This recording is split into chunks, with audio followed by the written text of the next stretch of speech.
So I'm going to give you a whistle-stop tour of my life. So I'm Gary, I'm a security engineer at Skyscanner, but that's the end of my story, or where we are today. So I'll take you through the last kind of 15 years, it's probably now 16 years, and how I like reenacting Skyfall poses. Don't do this in Scotland, it has ruined the grass verge. So when I was 16, I went to go and apply to the RAF. Woo! I'm in that photo, I'm there, yep. There's a lot changed in those years. Needless to say, I went to school. I actually didn't get into the RAF because I can't see. I have contact lenses in. You're all just blurs to me right now. So they turned me down. I wasn't even allowed to join the band. So school then became very much this, what do I do? I passed out of high school in 2006. So 2000 to 2006 was when I was at high school. There was no such thing as ethical hacking as a course. There probably was as a career, but that was very much people that had probably been arrested and then subsequently been offered jobs by the government. Again, there's me, 16 years ago. I didn't get many grades, so I didn't naturally go straight into academia. I didn't go into a bachelor's degree. I went into work. I went and did did 6 months away and did some work in India, and then I went and worked for a whole bunch of companies. Now you look at these companies and go, wow, some of them are really like big companies, and they're all Scottish nearly, which is the great bit. The thing is in these roles, I was entry-level roles. In the bank, I was a teller. In Slater Menswear, I sold suits. You wouldn't know that from my dress attire today. This is how we dress at Skyscanner. In a call center, I was literally a call center agent. So it was all first-line response stuff. There was nothing fancy about it. I was stuck in a kind of sub 20 grand, if I'm being generous, salary, and really kind of felt like I needed to get somewhere in life. So I set up my own company. It was a DJ company. We did like events and weddings and stuff, and slightly less serious stuff at Christmas. Bought a car and wasted all my money on this, crashed it. So 25, have a great life, right? Kind of living this life of thinking this is where I'm going to go and this is what I'm going to do for the rest of my life. And then you see stuff like this, where, you know, this guy still exists. He has a bit more hair now. Biggest mystery. That's one for the internet to figure out. But yeah, this guy here is now probably on par, probably this week, next week, to be the richest man in the world. He's going to be the first ever trillionaire. Multiple successful companies now. Very interesting. And I kind of saw this. I always had an interest in engineering, always had an interest in computing, and saw this guy coming up and going, actually, there's more out there to this. I'm interested in this and keeping tack with it. There's no way for me to get into this industry. So I blagged my way into college, literally blagged my way into college. I had an interview at 8 a.m. because that was the only time I could get time off work. Literally dropped in at 8 a.m. in a suit, and the college was like, what the hell is this guy doing? They took me into first year at Falkirk College. That was a two-together course. I did 2 years at college, and was meant to do 2 years at Stirling University in a computer science. But hey, if it wouldn't be me if I wasn't interested in something else. So we built a high-altitude balloon while we were at college. That was literally filled with hydrogen. Going to suggest don't filling it with hydrogen, especially if you lose it. So I handed myself into the police station that day and went, hey, I've lost a hydrogen balloon. It's quite flammable. That could be trouble. This probably gives an idea for generally my successes in life. Built a drone. Nothing can go wrong with a drone. Took some photos with it, crashed it. Yep, so that did catch fire inside in the college in front of the rector, which was interesting. So I was pretty much told by my college lecturers, you're an overachiever, which is a nice way of saying, we don't want you here for another year. Can you please find something else? So I switched to ethical hacking at Abertay, the booze in the room, friendly rivalries now. That was my first day up there, and it was something that I just kind of picked up with a lecturer who was a graduate from that course, and it was something that I just went, this looks really interesting. Obviously Napier was along the same sort of lines at the time. I think if the SOC Lab was here at the time, I probably would have ended up here if I'm honest. So while I was there, hacked LG's WebOS TVs, pretty easy. Brute forcing and stuff, everybody is aware of that. Literally finished up at university and went and still had this interest, so crossed to Shenzhen. If you've never been to Shenzhen, go to Shenzhen. You don't need a visa to get there. You can show up at the border as I did and sit for 2 hours and sweat while they take your passport off you. They give it back and hopefully let you in. Probably don't go at the moment, but it's a great place. It really is the future. And then I had been attending events at Skyscanner, events that I now moderate and actually help plan and really see the value for students. Free pizza, soft drinks and alcohol is a good start. Talks like this is the kind of cream on the cake for that. But I pretty much then figured that Skyscanner is a pretty cool company. They have a security thing and it's growing massively. So why don't I kind of hack my way in? This is actually one of the slides from a presentation I made. Now, we weren't asked to make presentations to get a job. This was a handout that I printed. It's 10 pages. I've actually got it here on PowerPoint, so if someone wants to see it after this, by all means, come up and I'll show you it. But who in the room would call themselves an ethical hacker? For the sake of the video, no one said that. Definitely no one, so they're all illegal hackers. Use those skills to figure out what a company is and what they want and what they're up to. With that information, you will walk in. This, by the way, was the Skyscanner PowerPoint template at the time. I found that on the internet and made my presentation look like it was one of their internal presentations. Literally, that was one of the biggest pieces of feedback I got was, it looked like you worked here. You knew all of our technology. And that was exactly it. So these were the things they were interested in at the time, and incidents they were kind of seeing at the time, and I used that as anecdotal evidence to build my stories and tell people how I could add value to the business. I had no experience. I came in as a graduate. So understanding this really helped them kind of visualize how I would fit in, and that's really important to it. So yeah, that's the beginning of a very steep hill. That's our CEO in one of our town halls there.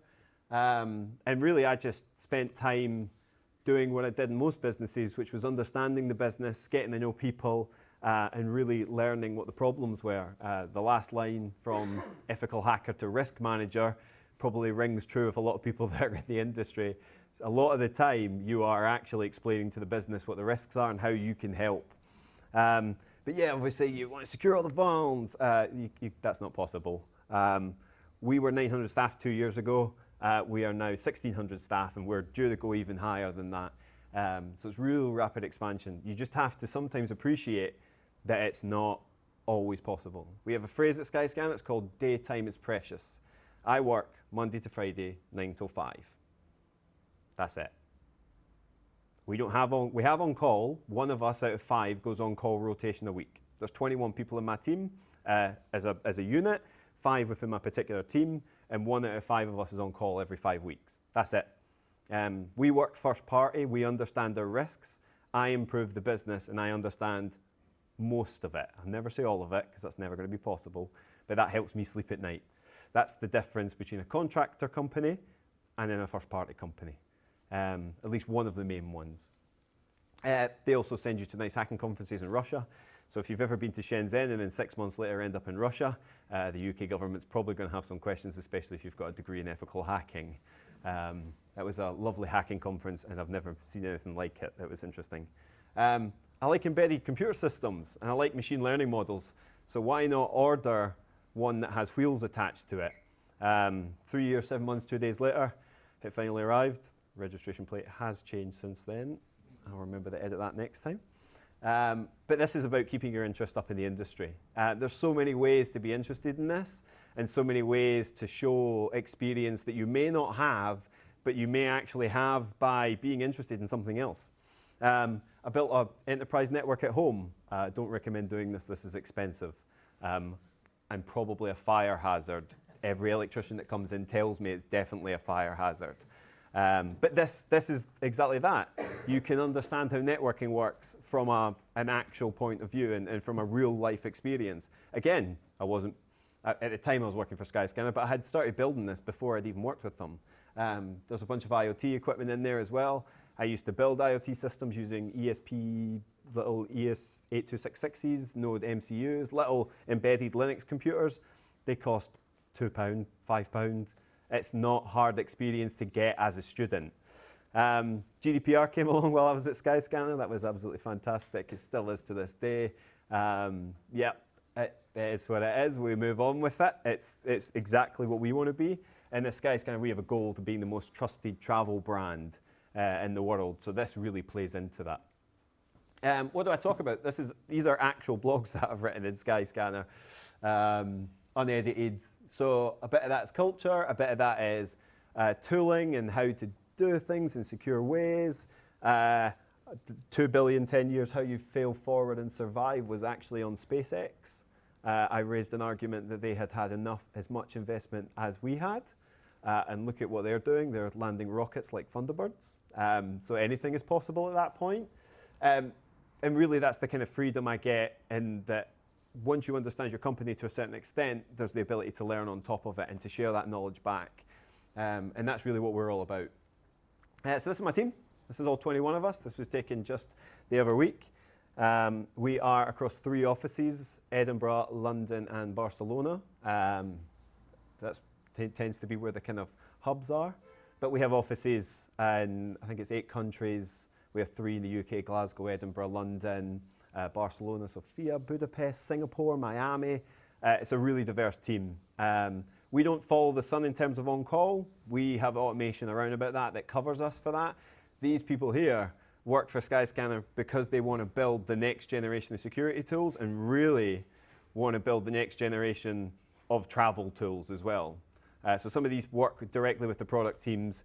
Some of these work on the AWS platform. We open source some of our AWS security tooling. CF Ripper is a great example of that. These are all on our open source GitHub pages if you search for Skyscanner. And that's really what we do. But yeah, there's no right. Always push yourself. There's always going to be a message you're going to say. You're never going to be that perfect fit. But if you really want that job, what's an hour of research to figure out what they're working on at the time? Talks like this are a great way of going, I know what they're working on, in a really interactive way. But yeah, if you have any questions, you can hit me up on Twitter or come along to the Cyber Scotland Connect meetups. Next one is Thursday, the 20th. I knew the date, not the date. And yeah, I've got the beer and the wine and the soft drinks on order. So hope to see you all there. Thank you.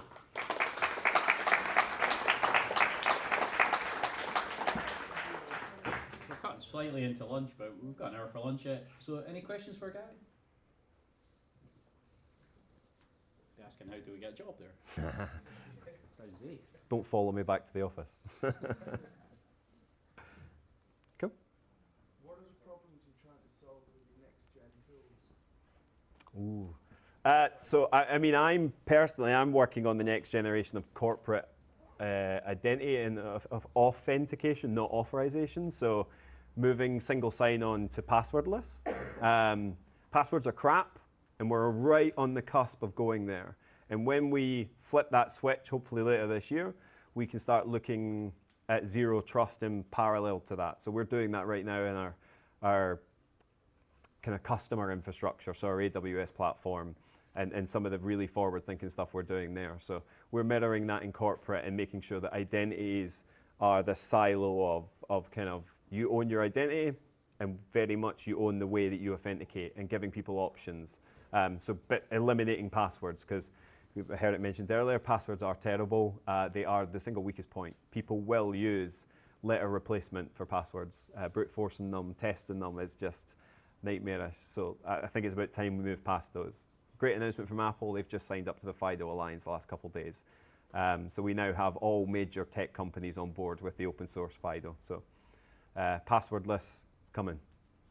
And hopefully we'll be there right after it arrives in general availability and I can get support tickets on it. Any other questions for Garry? Cool. Happy to catch up with you outside. Thanks a lot.